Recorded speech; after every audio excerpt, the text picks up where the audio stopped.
Hello everyone, and today we have the episode in English with Simon Patterson, famous freelance MotoGP journalist, who is also making project to support Ukraine.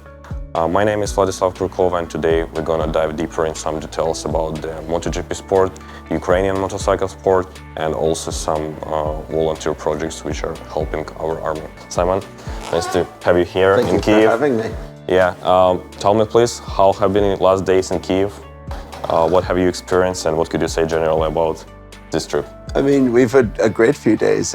It's been really nice to come and spend some time with our friends in the city and catch up and relax a little bit, because we've been to Ukraine many times recently, but it's always been super fast trips, normally into Lviv to leave something and then come out again. So it's nice to be here, to relax, to eat lots of nice food, and even to go and see some motorcycles. Yeah, amazing. So you have been to motorcycle circuit as well, yeah? Yeah. Have you liked the experience? Yeah, really nice. Yeah.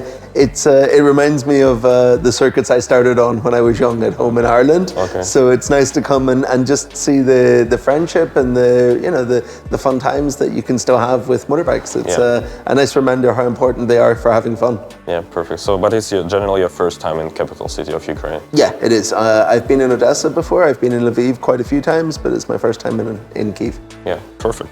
So, I'd like to start with such important topic. So how just generally have you come up with the idea to become a journalist, and especially a motorcycle journalist? I think luck more than anything else. I started out working in, I started out in a family that loved motorcycles and were involved in motorcycle racing. So I always grew up around racing. But then when it came time to go to university and find a job, I didn't know what I wanted to do. So I tried to find a degree that was pretty broad, pretty open. So I studied forensic science. And I realized like halfway through this that I think I wanted to do something with motorbikes, that I could maybe make it my career. So I started going to a lot of races, to hang out with people, to get to know people, and to work a little bit as a journalist and a photographer. And then when I graduated from university, I was able to use my connections to find a very low-level job. And I worked there for a few months, and then moved into racing full-time and worked my way up from British Championship to World Championship to MotoGP. Okay, so you started from British Superbike? Yeah, I did. Okay, I worked there for 3 years, and then went to MotoGP. Okay, exactly, to MotoGP, not World Superbike? No. Okay. No. I was lucky. The magazine I was working for at the time had the MotoGP reporter left, so there was an opportunity for me, and I was able to take it. Okay, perfect. Yeah, so what advice could you give for young journalists who probably are also willing to step into this area in journalism? I think that this is a really good time to be someone who wants to be a journalist, because you don't need anymore to have a professional experience or to need someone else to help you make connections. Social media is amazing, because you can not only can you make your own content and publish it yourself. I mean, you can start YouTube channels, you can start podcasts, things like this, but you can also connect with people. You can also build your network, which for me is the most important thing, by interacting with people online, by talking to people, and then when it comes to becoming professional, you already have all of those connections. That helped me a lot, but also it's something that I try to do with other people who want to follow in my steps. I try to, interact with them as much as we can online, because it helps them step into the world. Okay, so it's better, in your opinion, to start with your own path, like in social media, than to join some big grants like magazines or? I think so. It's harder and harder to get a job in a magazine. There are lots of online publications and things, but not so much that pay money. So sometimes I think it's better now to try and build your own way, to build your own audience, because if you're good enough, you can make a career from YouTube, you can make a career from podcasting if you're talented and smart with it. Of course, it's nice to be an employee and to be part of a bigger structure as well, but It's possible, I think, to turn one of those things into the other one, or even to do what I can do and be freelance, so that I get the best of both, because I have my number one person or organization that I work for, but I can still do all the cool things on the side as well. Yeah, sounds good. You have been already to motorcycle circuit in Kyiv. Yeah. And what could you generally say about difficulties Ukrainian sport is facing now the most, and probably how can these challenges be overcome? I mean, I spoke to some of the guys there about the circuit, about the facilities, and the number one problem seems to be investment. I think that it sounds like there was some plans to modernize the circuit right before the war, and then obviously everything stopped and nothing happened. And I know that there's been some plans even before that, before the full-scale invasion, to try and do some stuff in Crimea with motorcycles, and it never happened. So I guess, I hope, like everyone, that once the war comes to an end, Europe really wants to invest in Ukraine, that they see the opportunity that I think those of us that have been here see, and that there's some opportunity to try and improve the facilities, to try and improve the, kind of what the sports needs to grow. But looking at the circuit, the really cool thing about it is that it has all the facilities that you need for helping to develop young riders. So, there's the mini track that is perfect for learning on. You have the full-scale circuit. People can still bring bikes, still have the opportunity to ride. So at least it's promising that there's some opportunity for the future to create riders. And once you have fast Ukrainian riders, then the journalists and everything else come around it, Okay, so you think to bring big investments in Ukraine, we need to have bigger names outside of Ukraine? Or? Everything is a circle. Okay. Once you have some successful riders, then it's easier to convince people to invest in Ukrainian motorsport, but also you need to invest in the sport to create the riders. So, it helps already that there's a few guys internationally representing both with two wheels and with four-wheel racing as well. Yeah. I've been speaking a little bit even this weekend to Ivan Pelkin, who's been in the podium at the Saudi Arabia Grand Prix in the Porsche Cup. So there are people out there who want to make it happen and who are representing Ukraine internationally. So hopefully that all helps. Yeah, hope so. Yeah. And as we're coming for international famous sportsmen from Ukraine, in your opinion, how do you think young riders from Ukraine can make a name for themselves and also achieve some goals in international sense? Because as we know, it's not always easy to find a spot. So what do you think the ideal way to get to the most famous races in the world? The problem for everyone in motorcycle racing, and not just in Ukraine, but in the UK, in the USA, in Australia, you have to be in Spain. Everyone has to be in Spain now from a young age to be able to show their talent and to be able to find the right opportunities. I work a little bit with a rider from the USA who his family moved to Barcelona when he was 11 years old, and now he's just about to become a Grand Prix racer. It's starting to come together for him, but you need that opportunity. You need to be in that Spanish zone. So I think that the challenge for Ukraine is being able to take the fast kids that you find here and moving them into the Spanish system and helping them rise to the top. Okay, so we need to make a good base competitions here to find the best of the best, and exactly. Then bring them to the Spanish environment. Bring them to Spain. The good thing is that there are lots of opportunities to do that, because you have series like the Red Bull Rookies Cup that offer this opportunity. So it's finding a way to be able to bring them into those series and to give them to find the guys that you send to audition for it, and then to give them the support when they're in Spain to rise to the top. Okay, yeah. Because the problem is, I think that a lot of kids are still fast, but they do not want to leave the country. But yeah. That's the problem. You have to be prepared to take that risk, I think. Otherwise, it's super easy to become trapped in the national racing series. And again, this is not something for Ukraine. This is something I see all the time in the UK as well, in British Superbikes where I started. Guys who aren't ready to take the risk, to take the gamble of moving outside the UK, and then it's 10 years later and they're still racing in the same championship. Okay, perfect. So let's move then for the racing for Ukraine project, which you have created, I think, at the beginning of the full-scale invasion. Yeah. So yeah, it's really a nice initiative, and we're really glad that you have created it. And could you tell more about it, the idea, what you want to achieve, and how have you came out with this idea? So my support for Ukraine started in 2014. A friend of mine, someone I went to university with, was on the Malaysian Airlines flight on MH17.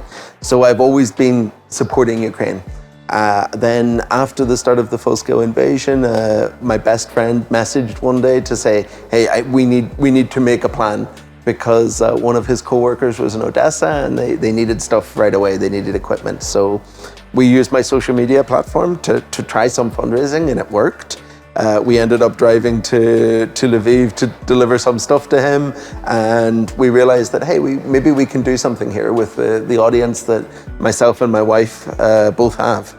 So from that, we started racing for Ukraine, and we're fortunate that we've found a way to try and fundraise that's different from everyone else a little bit. We've been really well supported by some of the MotoGP riders, as well as some of the World Superbike and Isle of Man TT riders. They give us things that we can auction: boots, gloves. We're trying to get some helmets in the future that we can sell for some good money. We auction those things off, and along with the donations that we receive from our followers that really care and support Ukraine as well, we've been able to raise, I think we've raised about 100,000 euros so far. And we use that to buy ambulances, fill them with medical supplies, and drive them over here to hopefully help. Amazing. And probably you can give us some insights who is probably can come and visit Ukraine in the future from famous riders? We're trying to get some of the guys to come. I know some people who work with some of the rehabilitation centers, and some of these MotoGP riders have really inspiring stories about recovering from injuries. So it makes sense that we try and bring them. So I've been pushing Marc Marquez a little bit to see if he wants to come, but we have some other candidates as well. I think that we're going to speak to and see if we can bring them over and hopefully help motivate some people and help show Ukraine that the world still supports. Perfect, yeah, I think it's going to be an amazing idea, and we are waiting for them here. Can't wait. Perfect. Okay, and also one of the most important topics currently is whether the politics is like the sport beside politics, or actually they're connected. In your opinion, what could you say? Because you're the one who is like the sport journalist, but you still support Ukraine. So what could you say about this connection? For me, it's impossible to separate politics from anything. It's the thing that controls and influences everything that we do. So to say that we should keep sports out of politics, or politics out of sport, is crazy, because it's impossible. When we go to races in other countries where the government is paying for the race to come, maybe because it makes the politicians in charge look good and things like this, there will always be politics in sports. And we see this more and more with some countries. So with that in mind, I think that we should use, where we can, we should use sports to do good within that. I don't want to be someone who's using sport to make bad people look good, but if we can use it to make good people, to build the support that good people deserve, then we should do it.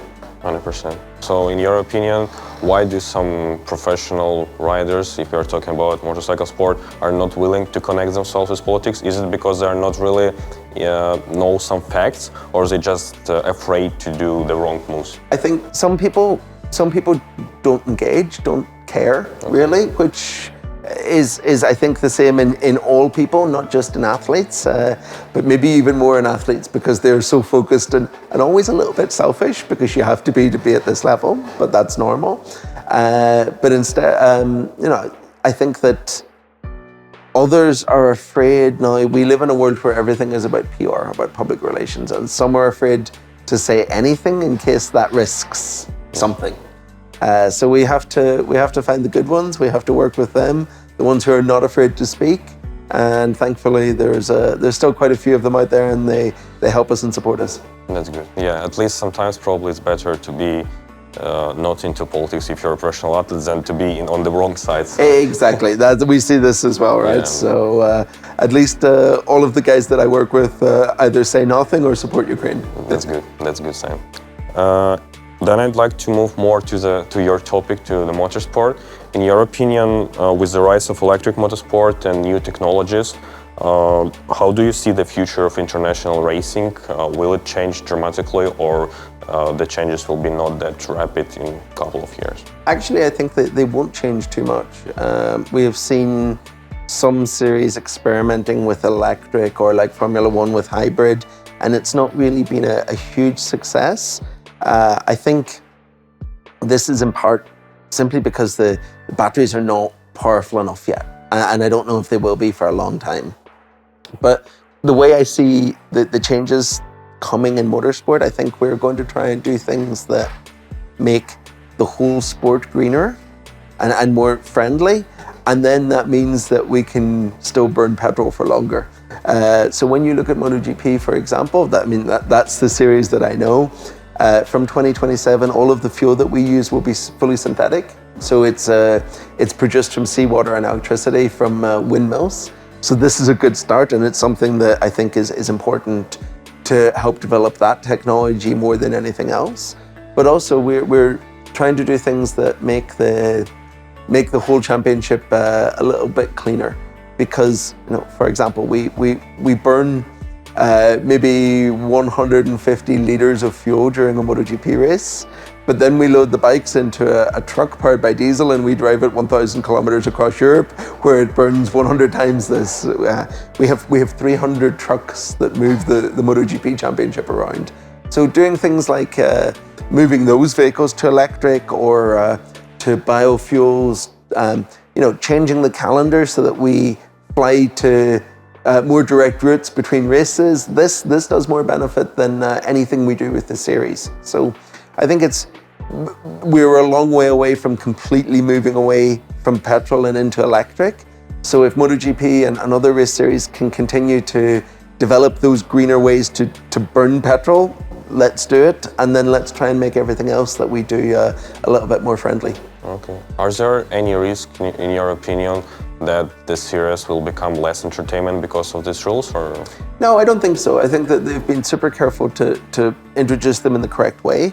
And right now, we have an electric series that works alongside MotoGP, and actually the racing in it is maybe even better. It's super, super close racing, even though it's a little bit different and the bikes are a little bit heavier. So we have that as a measure of what electric racing will be like right now. And the bikes need to, I think, lose 100 kilos before they're really ready to replace MotoGP, and that's some time away. But at least we can look at it and say, okay, if we have to go electric, the racing is still probably going to be pretty good. Okay, perfect. Do you think that Japanese manufacturers will get back because of these changes, or? Yeah, I think that the changes in the new rules, and especially the new tires in 2027 going to Pirelli from Michelin, will help to close up the championship again. It's always when we see these big shake-ups, these big changes, it compresses the championship again. So hopefully that means that we have some better racing again, and someone can beat Ducati. Yeah, hope so. And do you think before that time, are there any changes that other manufacturers will get close to Ducati, or they are all focusing on the changes? It's already looking like the championship is getting a little bit closer. The Japanese manufacturers, Honda and Yamaha, have been really struggling the last few seasons, but this year they look a lot better. And when you look at the four factories who are not Ducati, everyone is super close together right now. So I think this is a good sign, and at least it means that if Marc Marquez and Paco Bagnaia is winning everything, the battle behind them is still super close and super entertaining for us. Yeah, we'll see. Okay, so what do you think probably in 20 years will all bikes be electrical, or they're still gonna work on the fuel? I think we're still gonna see fuel bikes for a long, long time, because I think more than anything else, maybe Europe is ready to make the move to electric, but so much of the two-wheel market is outside Europe, and it's still a long way away from it. I think the total motorcycle market in the UK now is something like, or in the EU is something like 150,000 motorcycles a year. And then you look at Honda selling 4 million motorcycles a year in Indonesia, and Indonesia is not ready for electric yet. When you see the fuel stations that are still just some glass bottles sitting at the side of the road. So I think we're a long way away from seeing that full switch. People will be making petrol-powered motorcycles for a long time, and again, that's where I think the thing with MotoGP is pretty cool, because we have an opportunity to really help make that cleaner and faster. Yeah, hope so. Because yeah, it's quite an interesting topic, as you have seen different countries. I think Europe is more prepared for changes, but some other countries among the world, especially where the fuel is not that expensive. Yeah, that's it. When we race all over the world, and we race in some pretty rural places. So you see in Indonesia, you see in Argentina, it's not ready yet for it, but and I don't know how they will become ready. When you look at the huge amounts of power that you need to charge vehicles quickly and stuff, I think it's a long time away. Okay, yeah. Then we move to the next topic, the social media in motorsport. Do you think, in your opinion, social media influences the current motorsport the most, or there are some other ways which can also? I think that traditional media still influences it a lot, but social media has become so powerful now, and it gives so many people a voice that they never had before. It changes the dynamic of everything when fans can speak directly to the athletes. And some of the athletes, I think all of them post on social media. Some of them never read social media, but some of them read it a lot. And I think it influences things a little bit, for good and for bad, because it means that you open yourself to criticism in some ways, but it also means that if you're being one of those guys we talked about earlier, who's always super focused on their PR and their image, maybe they see that fans prefer something a little bit more authentic, original. So it encourages people to open up and speak as well. So it has good and it is bad.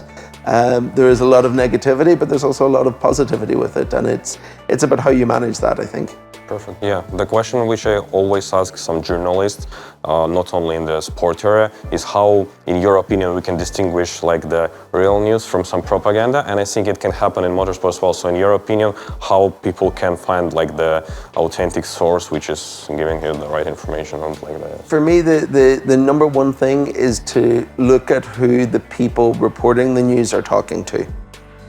There is a few people in MotoGP that I trust, because I know they go to a lot of races, and I think it's the same in all journalism. When you see these people meeting important people, speaking with them, then you think, okay, they know people, they have connections. But then also you see people who sit at home with a Facebook page, taking stories or rumors from other places and trying to make it their own. They're normally the ones you don't trust. So I think it's just being a little bit thoughtful about who the news is coming from. Because for me, 9 times out of 10, you can figure out how trustworthy it is from that. Yeah, but you're from your own experience, because I know that you are posting quite a lot, for example, on X. Yeah. How do you balance between posting some information which has been checked, between some your own opinions? Generally, if we write something on the website, it's a story that I've put a lot of time and effort into, and everything that we post, we try and make sure that we follow the rules, follow the guidelines. And if I hear a rumor, I will make sure that I go and speak to someone else to try and get it confirmed and things like this. Social media, we can be a little bit more open, but I try and make sure that people know that if I'm hearing something, that it's a rumor rather than something that I believe to be true. There's a difference between reporting a story that I've heard from some sources versus reporting a rumor that someone else has reported.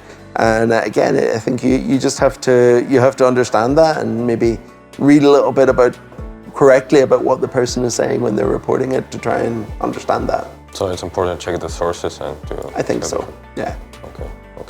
And also, let's get back to the Ukrainian motorsport. In your opinion, is there any possibility that we can bring big events back to the country in the face of war, or it's something which we should plan after the... I think it's something for after the war, mainly I think for no other reason than everyone wants to arrive by aircraft. And I think the biggest problem right now is with the airport still being closed, that it's going to be difficult. As someone that has done it quite a few times, it's a long drive to get to Kyiv from kind of the hub of motorsport in Central Europe and Western Europe. But I mean, if we were able to jump in a plane and fly here, there's no reason why we can't start thinking about major events again pretty quickly.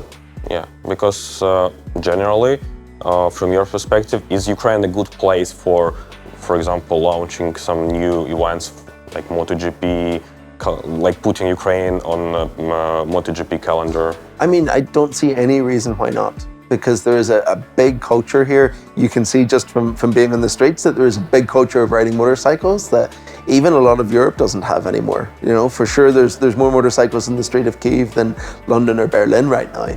So that is there, and that is something that you can build on. Obviously, we need to find a way to create some facilities and update the facilities that are there to make that happen. But I know that I know that there's going to be opportunities for investment. I know that people are interested and thinking about it. We see new projects happening across Europe all the time, and people starting to build and plan. So I hope that some of that finds its way to Ukraine, and that there's an opportunity to do something. It also looks like it's not really my world so much, but it looks like there's a lot of guys here riding motocross and riding off-road, and that's easier to do as well. So maybe we see something like MX Grand Prix come to Ukraine before MotoGP, because it's a lot easier to build a really good motocross circuit than a MotoGP circuit. It's a lot cheaper and easier and quicker. But I don't see any reason why we shouldn't be looking to do stuff like that as soon as possible. Yeah. By the way, if we started talking about motocross, in your opinion, is motocross championship now becoming more popular, or in the last few years? It seems to be. There's a lot of we see a lot of manufacturer interest at the minute. I think that Ducati arriving to that championship has been a super cool boost for it, because anywhere that Ducati goes, it brings a little bit of Italian glamour to it. So I think they're helping there. They have a super busy schedule. They're going to a lot of countries, which means that a lot of countries want to host their races.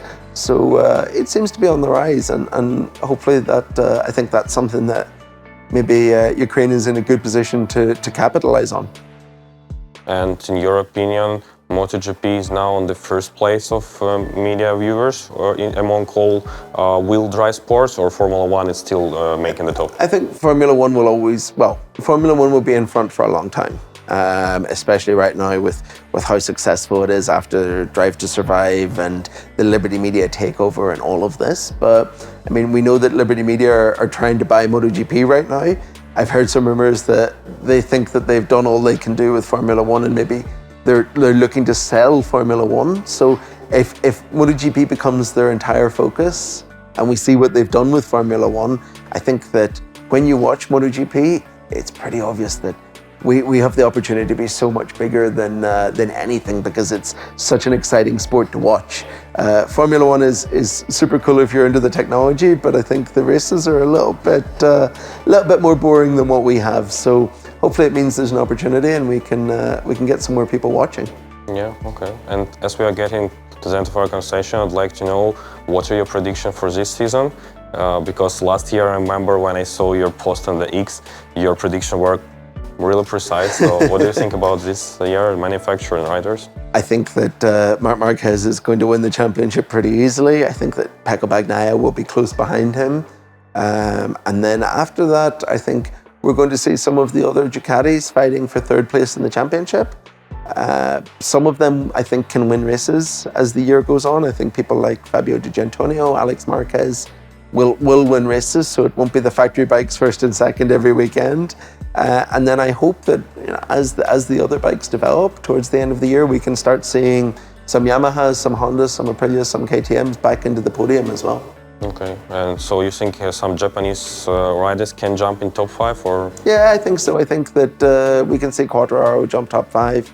I think that, Johan Zarco has been super close to it already this year. I think that if Joan Mir can get some of the updates he needs, he can be super close as well. So, no, I think it's possible that we see this year maybe ending closer than it has started.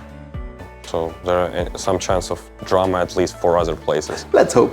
Okay. And about other classes?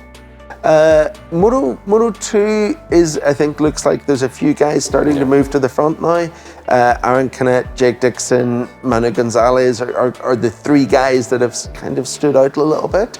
I'm curious to see if maybe Jake Dixon can finally win the championship. But the problem that all of those guys have is that it's going to be super difficult to move to MotoGP the year after, even if they do win. And then in Moto 3, it's still super crazy. There's a lot of super fast kids with people like Rueda, Piqueras, that are all looking really impressive. I think we need some more time to figure out how that one's going to end, because it's as super close as always. Yeah, hope so. And before we wrap up, could you say probably some words to Ukrainian audience who will watch this interview with you? Probably some motivation words, and also for young journalists probably as well.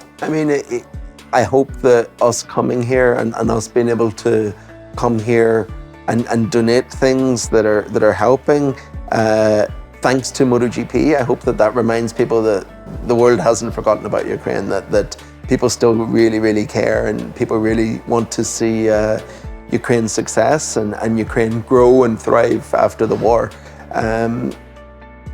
There's more important than ever that we have young, ambitious, engaged journalists as well. They're part of that process, part of helping that to happen. So yeah, the world stands with Ukraine, and if you're a journalist in Ukraine right now, then we need you more than ever. Yeah, thank you so much, Simon. Thank you for your projects in Ukraine, especially with Racing for Ukraine.